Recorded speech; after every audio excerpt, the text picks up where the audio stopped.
Menteri Koordinator Bidang Kemaritiman dan Investasi atau yang kita kenal Menko Marves Luhut Binsar Panjaitan mengatakan bahwa Bali tidak membutuhkan wisatawan asing yang nakal dan melanggar aturan, sebab perilaku tersebut hanya akan mengganggu ketertiban di Pulau Dewata. Bagi yang ingin mengecek siapa saja yang namanya dibatalkan bisa di laman guru-p3k.kemendikbud.go.id. Selain itu, untuk P1 yang mempertanyakan lebih lanjut, Dirjen Nunu mempersilakan menghubungi nomor telepon, dicatat ya Sobat Negeriku.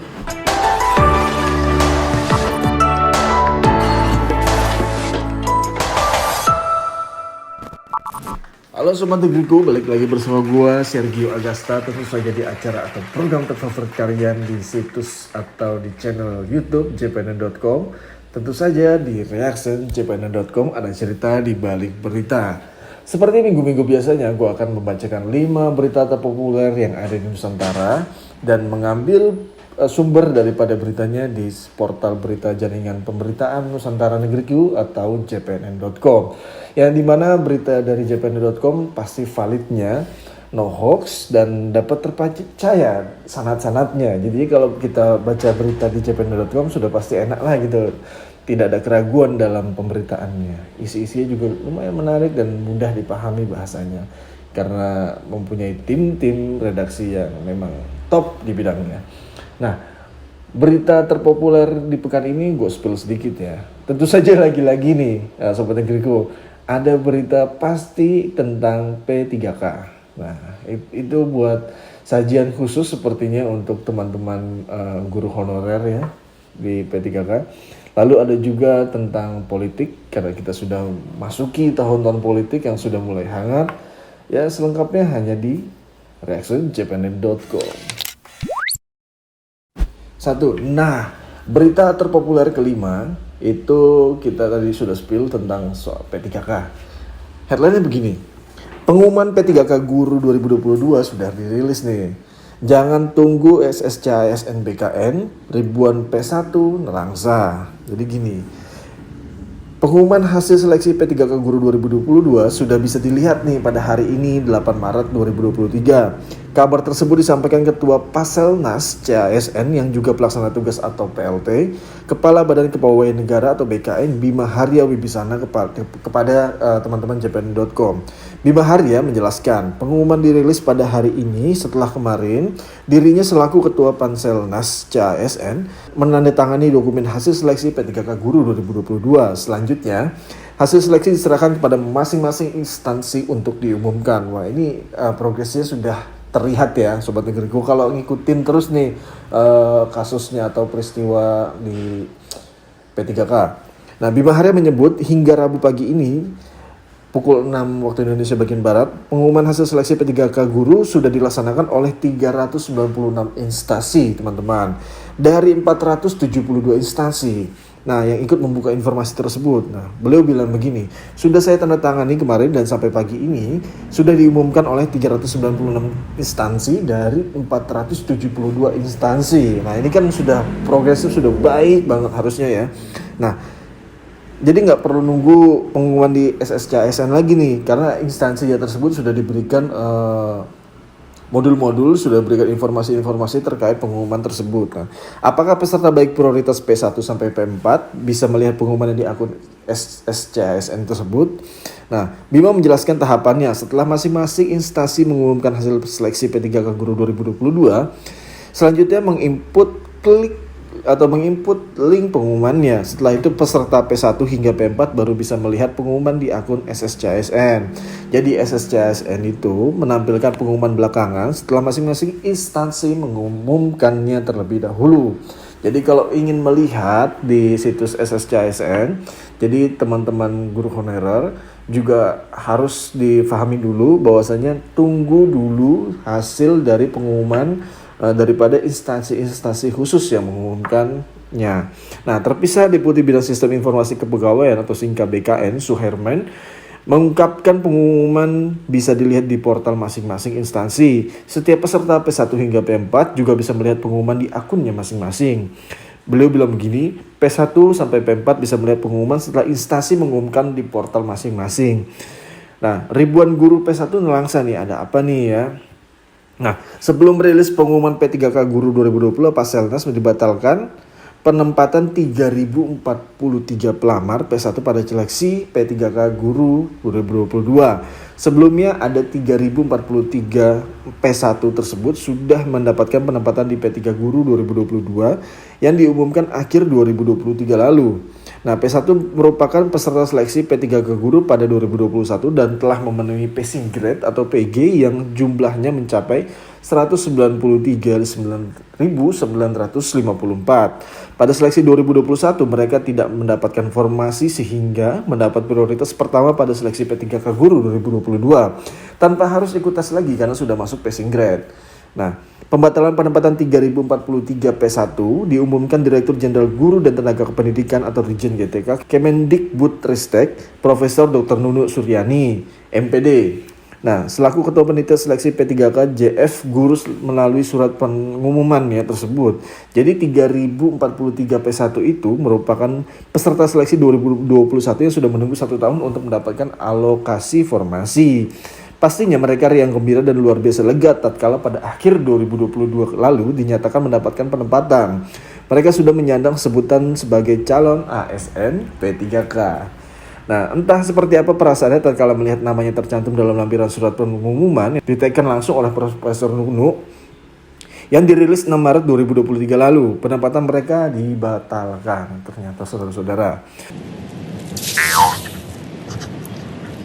Ketua Forum Guru Lulus Passing Grade Pegawai Pemerintah dengan Perjanjian Kerja Kabupaten Kebumen Musbihin mengaku kaget karena ada 3 rekannya yang namanya masuk daftar pembatalan penempatan.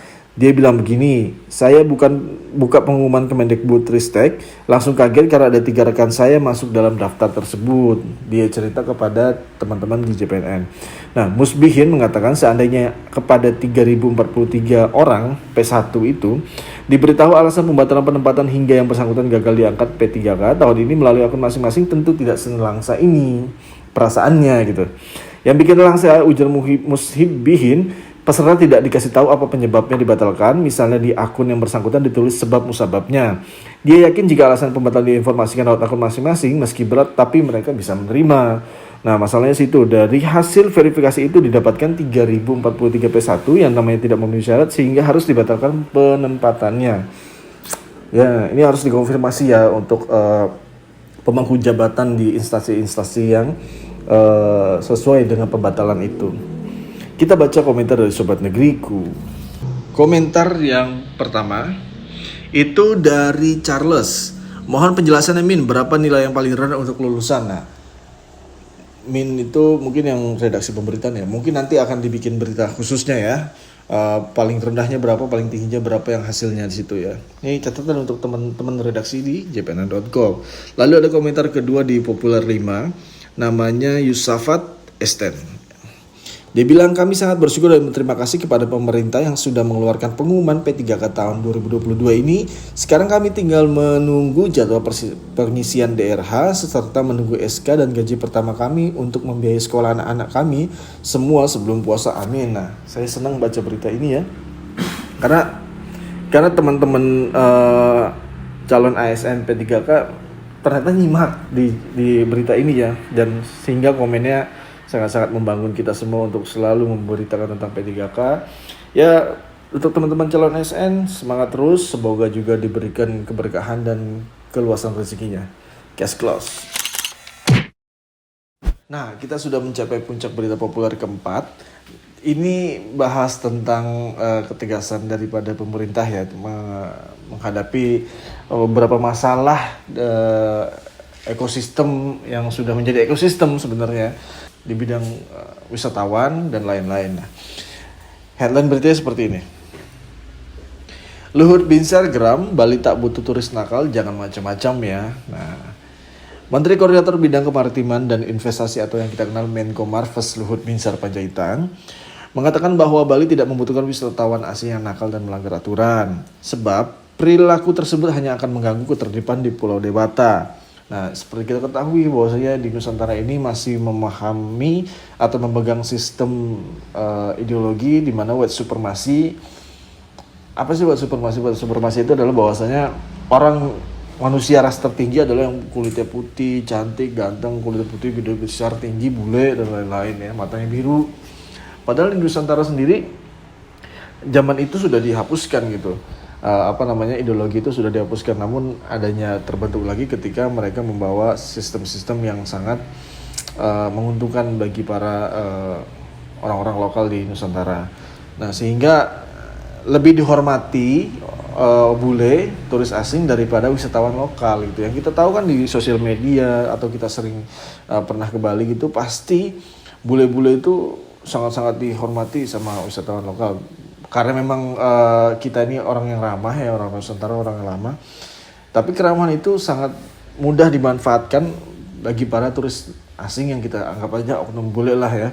Dimana mereka bisa mabuk-mabukan di Bali, bebas-bebas di jalanan, buang sampah sembarangan, bahkan tidur di jalanan, naik motor, masuk trotoar, dan lain. Ini hanya oknum ya, nggak semua bule di sana kayak gitu. Nah, jadi Pak Luhut ini menegur wali kota, Kapolres dan lain-lain untuk ayo kita sama-sama kita urus masalah ini. Nah, beliau bilang begini, jadi mengenai turis bermasalah kami sudah bicara dengan Pak Gubernur, Iwayan Koster, turis-turis yang nakal itu tidak diperlukan lagi di Bali. Kalau Bali ini dikotori turis-turis yang nakal dan banyak sampah, itu akan merusak Bali. Nah, saya setuju banget Pak Binsar. Nah, kata Luhut Binsar di sela-sela kegiatannya di TPST Kesiman, Kartalangu, Depensar Bali Kamis kemarin. Oleh karena itu, pemerintah pusat mendukung seluruh langkah dari pemerintah Provinsi Bali untuk menertibkan wisatawan asing yang melanggar aturan hukum serta norma-norma yang berlaku di Pulau Dewata. Nah, Pak Gubernur sudah tahu nih apa yang akan dia buat, kata Pak Luhut. Nah, di sisi lain, paralel ya, Gubernur Bali Iwayan Koster menyampaikan telah rapat bersama Kapolda Bali Irjen Pol Putu Jayan Danuputra, Kepala Kantor Wilayah Kementerian Hukum dan HAM Bali, Anggiat Natipulu, perwakilan dari imigrasi di wilayah Bali, dan jajaran untuk membahas masalah wisatawan asing yang meresahkan di masyarakat. Nah, semoga daripada pertemuan ini, gerakan ini benar-benar dipatenkan kedisiplinan terhadap tempat-tempat wisata di Bali, terutama tempat-tempat yang sakral, yaitu di pura, lalu di makam-makam, situs-situs keramat di Bali gitu, agar tidak sembarangan lah gitu ya, bule-bule ini melakukan hal-hal yang tidak seharusnya dilakukan, seperti menggunakan begini dan lain-lain, karena ada syarat-syarat tertentu ya, harus menjaga aurat dan lain-lain kayak gitu ya. Nah, kita baca komentar dari Sobat Negeriku deh. Komentar dari Keke Koki Kawi. Ibaratnya kita kedatangan tamu di rumah, jelas kita seneng dong, welcome deh ya. Bukannya dengan santun bersilaturahmi, malah ngeruyak ngobok-ngobok rumah suka-suka. Kalau gue jadi tuan rumahnya, gak pakai lama langsung gue usir. Kenapa? Ya karena kurang ajar katanya. Tamu seperti itu tidak dihormati tuan rumah. Nah, dari komentar selanjutnya dari Mariani Pawiro. Yang jelas, pendapat saya pribadi, seharusnya beberapa tempat spiritual seperti pura dan pemandian tempat suci tidak boleh dimasuki turis kecuali yang mau berdoa atau bersemedi. Tegakkan disiplin imigrasi bahwa turis berulah namanya tercatat dan dideportasi dan dilarang masuk kembali ke Indonesia, apalagi kriminal pelarian. Sangat-sangat setuju sama Ibu Mariani ya. Semoga juga masyarakat lokal juga lebih paham bahwasanya yang menguntungkan itu sebenarnya turis-turis domestik ya, wisatawan domestik daripada wisatawan asing. Oke, case close. Nah, kita sudah bacakan berita kabar 5 dan 4. Sekarang kita masuk ke berita populer ketiga di pekan ini. Ya, tadi sudah kita supil di awal. Ini sudah tahun-tahun politik, sudah hangat-hangatnya. Nih headline-nya begini nih. Hasto PDIP dengan sikap Profesor Yusril tersebut maka makin jelas. Beliau bilang begitu nih. Nah, Sekjen DPP PDI Perjuangan Hasto Kristianto menilai partainya punya kemiripan dengan PBB atau Partai Bulan Bintang yang dipimpin oleh Bapak Yusril Ikhza Mahendra. Hasto menyebut PDIP Perjuangan dan PBB sebagai partai politik lebih memilih jalan ideologi yang kokoh pada prinsip meskipun terjal. Beliau bilang begini, dengan sikap Profesor Yusril tersebut maka semakin jelas bagaimana PDI Perjuangan dan PBB hadir sebagai partai ideologi. Kami menempuh jalan ideologi sementara yang lain jalan liberalisme. Jalan ideologi meski sering terjal namun kokoh pada prinsip yang sudah ada sejak lama, dia bilang gitu. Nah, Pak Hasto mengatakan sebagai parpol yang memilih jalan ideologi, PDIP turut menyiapkan kader dengan basis tersebut dan dipersiapkan melalui kaderisasi pemimpinan. Sebab menjadi anggota legislatif itu dituntut untuk menyelesaikan masalah rakyat saat ini dan merancang masa depan Indonesia melalui keputusan politik. Dalam peran strategis tersebut, maka caleg harus dipersiapkan melalui kaderisasi kepemimpinan. Nah, PDI Perjuangan memberikan apresiasi kepada Profesor Yusril Iza Mahendra yang telah menyampaikan pemikiran kenegarawanan berdasarkan amanat ideologi Pancasila dan Undang-Undang Dasar 1445. Beliau bilang begini, melanjutkan, pemikiran ahli hukum tata negara dan sekaligus Ketua Umum PBB tersebut sangat mencerahkan dan menampilkan kepekaran beliau yang dipandu sikap kenegarawan tentang sebagaimana sistem pemilu tertutup berkolerasi dengan pelembagaan partai dan menegaskan bahwa peserta pemilu legislatif adalah parpol bukan orang per orang. Menurut Hasto, dengan sistem proporsional tertutup, maka caleg bermodalkan keahlian, dedikasi, dan kompetisi melalui kaderisasi, sementara kalau proporsional terbuka modalnya popularitas dan kekayaan. Setuju? Karena saat ini yang sangat laku adalah yang didengar itu bukan para ahli, tapi orang yang populer. Ahli negara, ahli tanaman, ahli kopi atau ahli apa itu kalah semuanya dengan sistem media sosial yang ada, dengan orang-orang influencer yang hadir di media yang sangat banyak followersnya, pengikutnya dan lain-lain. Katakanlah itu orang-orang populer. Kalau bicara tentang ahli gizi, ahli tanaman, ahli kopi itu mereka lebih banyak didengar daripada ahli-ahli yang sebenarnya gitu. Oke? Ini yang disebut parpol di bidang ideologi ya, bukan parpol di bidang liberal. Oke, kita baca komentar dari Sobat Negeriku. Komentar dari Moka 2019.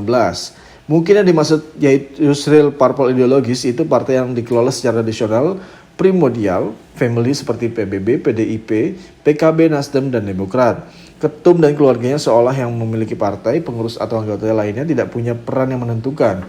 Ketumnya bertahan lama, karena orang lain dianggap akan membahayakan partai jika menjadi ketum. Wah, ini asumtif ya, asumtif dan ya bolehlah paradigma. Apa kan komentar lah Sobat Negeriku apa aja ya, sangat menarik untuk dibahas juga. Oke, case close. Nah, kita sudah bacain berita 543, sekarang ke berita kedua. Melanjutkan daripada berita nomor 3 yang tadi. Nah, headline seperti ini. Hakim memerintahkan KPU tunda pemilu, Yusril berreaksi keras. Nah, pakar hukum tata negara Yusril Iza Mahendra bereaksi keras menanggapi putusan Majelis Hakim Pengadilan Negeri atau PN Jakarta Pusat yang memerintahkan Komisi Pemilihan Umum menunda pelaksanaan pemilu 2024. Majelis Hakim PN Jakpus sebelumnya juga mengabulkan gugatan Partai Prima yang diketok pada Kamis kemarin. Partai Prima sebelumnya menggugat KPU secara perdata pada 8 Desember 2022 lalu. Setelah dinyatakan tidak memenuhi syarat atau TMS sebagai peserta pemilu 2024. Nah, menghukum tergugat untuk tidak melaksanakan sisa tahapan pemilihan umum 2024 sejak putusan itu diucapkan dan pelaksanaan tahapan pemilihan umum dari awal selama lebih kurang 2 tahun 4 bulan 7 hari. Demikian bunyi putusan yang diketok oleh Ketua Majelis Tinggi Oyong dengan anggota Bakri dan Domingus Silaban itu. Nah, menanggapi hal tersebut, Yusril berpendapat Majelis Hakim telah keliru membuat keputusan dalam perkara ini. Sejatinya, gugatan dilayangkan Partai Prima adalah gugatan perdata, yakni gugatan perbuatan melawan hukum biasa saja. Lalu, jadi bukan gugatan perbuatan melawan hukum oleh penguasa dan bukan pula gugatan yang berkaitan dengan hukum publik di bidang ketatanegaraan dan administrasi negara, ujar Bapak Yusril. Nah, Yusril menilai dalam gugatan perdata biasa seperti gugatan Partai Prima, sengketa yang terjadi adalah antara penggugat dan dengan tergugat, dalam hal ini adalah KPU. Nah, ini yang bicara adalah ahli tata negara ya, dan kebangsaan itu Profesor Yusril ya masuk akal ya, karena ini sistemnya perdata, gugatannya perdata, jadi bukan secara tindakan atau secara movement dan lain-lain. Oke, kita baca komentar dari Sobat Negeriku dari Colding 05 Brodol. Nah, pemerintah harus tegas terhadap hakim menunda pemilu, sudah semakin bikin resah dan ngadu usut dan hukum hakim-hakim yang ikut sidang keputusan tersebut. Lalu ada dari Ibu Yeni Maria. Maju terus Bang Yusril, sikat habis mereka. Hakim yang mensajikan pemilu diperpanjang berarti cari penyakit sendiri. Wih, ngeri. Ternyata Sobat Negeriku tuh ya hebat lah ngikutin berita-berita berat seperti yang ada di CPNN ya. Oke, case close. Kita sudah mencapai puncak populer berita pekan ini di jpnn.com, yaitu berita populernya lagi-lagi tentang P3K. Menyambung daripada berita populer kelima tadi. Nah, headline-nya begini. 3043 P1 gagal diangkat P3K. Tahun ini Dirjen Nunu dan BKN beri penjelasan, masihkah ada peluang, katanya seperti itu. Sebanyak 3043 guru honorer lulus passing grade yang tadi kita bahas itu kan gagal ya diangkat menjadi pegawai pemerintah dengan perjanjian kerja tahun ini. Mereka sudah mendapatkan penempatan P3K Guru 2022 yang diumumkan akhir 2022 lalu. Namun tiba-tiba terjadi kebatalan, bahwasanya 3043 guru honorer ini dibatalkan masuk lulus menjadi passing grade. Nah, menurut Direktur Jenderal Guru Tenaga Pendidikan Kementerian Pendidikan, Kebudayaan, Riset dan Teknologi, Nunuk Suryani, 3043 guru P1 gagal diangkat P3K tahun ini karena penempatan mereka dibatalkan. Pembatalan itu diambil setelah Kemendikbudristek melaksanakan verifikasi dan validasi kembali atas data peserta P1. Jadi kata Nunu, setelah ada sanggahan dari peserta P1, Kemendikbudristek kemudian menganalisis kembali data P1 yang sudah diumumkan sebelumnya. Data dari hasil verifikasi itu didapatkan 3043 P1 yang namanya tidak memenuhi syarat sehingga harus dibatalkan penempatannya. Jadi kalau tadi berita populer 5 itu ditanyakan, tidak dijelaskan kenapa ini dibatalkan, 3043 orang ini dibatalkan. Kenapa? Nah, ini dijawab bahwasanya terjadi tidak ada sinkronasinya verifikasi data nama antara pendaftar dan keasliannya gitu. Sehingga harus dibatalkan penempatannya, tidak memenuhi syarat lah gitu. Nah, atas dasar itulah Kemendikbudristek kemudian mengeluarkan surat pengumuman yang ditandatangani oleh Dirjen GTK Kemendikbudristek Nunuk Suryani tanggal 1 Maret yang berisi tentang pembatalan penempatan pelamar prioritas 1 pada seleksi P3K Guru 2022. Tercatat sebanyak 3043 guru lulusan passing grade dan menjadi P1 dibatalkan semuanya. Surprise. Penempatannya dan lain-lainnya. Itu berarti mereka tidak bisa diangkat P3K guru tahun ini. Nah, lebih lanjut dia mengatakan dengan pembatalan tersebut otomatis dari jumlah tersebut yang sebelum mendapatkan penempatan itu tidak mendapatkan tempat lagi. Bagi yang ingin mengecek siapa saja yang namanya dibatalkan bisa di laman guru-p3k.kemendikbud.go.id. Selain itu, untuk P1 yang mempertanyakan lebih lanjut, Dirjen Nunu mempersilakan menghubungi nomor telepon, dicatat ya sobat negeriku, 021 5084 7721. Lebih lanjut dia mengatakan P1 yang gagal diangkat tahun ini masih punya peluang besar loh di tahun 2024. Jadi ya 2023. Jadi jangan lost hope ya, jangan kehilangan harapan untuk masuk lagi, untuk daftar lagi. Ya harus syarat-syaratnya harus dikumpulkan dengan valid. Jangan seperti saat ini ya. Nah, Nunu memastikan pelaksanaan tesnya tidak lama lagi akan digelar dan jadwalnya ada di Panitia Seleksi Nasional atau Paselnas. Sebanyak 3043 dibatalkan pendapatan bisa ikut seleksi P3K 2023 yang sebentar lagi digelar, ucap Profesor Nunu sebagai tanggung jawab daripada bentuk pemerintahan. Ditanya apakah P1 yang tidak mendapatkan formasi P3K akan tetap mendapatkan prioritas, Dirjen Nunu mengatakan akan diperjuangkan Kemendikbudristek. Data P1 pun akan dikunci di database Kemendikbudristek. Jadi jangan khawatir, semua sudah daripada proses digitalisasi dokumen untuk pemerintah. Kita baca komentar dari sobat negeriku. Komentar dari Siti Jubaidah. Semuanya sudah diatur oleh yang di atas sana, rezeki tidak akan diambil oleh orang lain. Sabar dan tabah yang kita jalani sekarang. Wah, ini sungguh-sungguh kata-kata yang penuh dengan wisdom, penuh dengan kebijaksanaan dari Ibu Siti Jubaidah. Semoga ini juga menyentuh hati kepada para 3043 P1 yang sudah dibatalkan penempatannya. Ayo semangat lagi, di tahun 2023 ini sudah mau dibuka nih sebentar lagi, kata Profesor Nunu. Pokoknya update terus tentang berita ini di jpnn.com ya. Case close. Nah, itu dialah 5 berita populer yang kita bacakan di minggu ini di reactionjpnn.com. Seperti biasa saya akan memilih satu berita terfavorit yaitu berita nomor pertama ya, tentang seleksi pembatalan 3043 P1 lulusan Pesinggirat ini gagal. Terus kemudian Profesor Nunu memberikan statement jelas tegas kepada jpnn.com untuk disajikan kepada khalayak ramai bahwasanya masih bisa ada kesempatan di 2023 ini yang sebentar lagi pendaftarannya akan dibuka. Oke, teman-teman kalau ingin terus update tentang berita-berita P3K dan berita-berita informasi tentang politik, kejadian-kejadian yang sangat populer dan lain-lain, tentu saja yang valid dan pantas untuk dilayak yaitu sajian dari portal berita jpnn.com. Kalau misalkan malas baca beritanya ya tinggal lihat di YouTube-nya, channel YouTube jpnn.com itu ada berita daily juga. Jadi ada audio visualnya, terus ada wawancara-wawancaranya. Itu untuk yang malas baca, tapi ya budayakan membaca lah ya. Saya tetap budayakan membaca. Kalau belum puas juga nonton YouTube-nya. Kalau belum puas juga nonton reaction jpnn.com. Itu ada singkatan berita populer di pekan ini, 5 berita. Oke, sampai jumpa minggu depan. Gua Sergio Agasta, pamit. Bye.